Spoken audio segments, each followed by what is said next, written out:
కెనడాలో ఇప్పుడు winter time కదా! సో, ఔట్‌డోర్ యాక్టివిటీస్ అయితే మనం ఏమీ చేయలేము. ఎక్కడికి వెళ్ళలేము.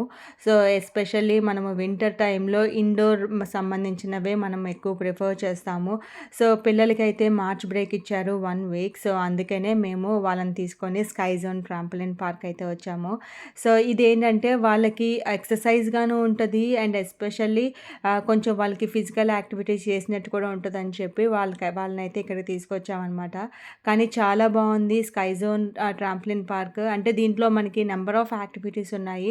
సో, అన్నీ కలిపి అంటే మనము టోటల్లీ ఒక 2 అవర్స్ అయితే ఇక్కడ స్పెండ్ చేయొచ్చు. But at reasonable price.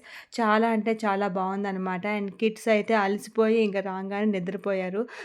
ఇలాంటి ప్లేసెస్‌కి వెళ్ళినప్పుడు పెద్దవాళ్ళు కూడా చిన్న పిల్లలయిపోతారు. సో, నేను కూడా మంచిగా ఎంజాయ్ చేశాను. నా అదర్ వీడియోస్ కూడా చెక్ ఔట్ చేయండి. మీ అందరికీ తప్పకుండా నచ్చుతాయి. See you all in the next video.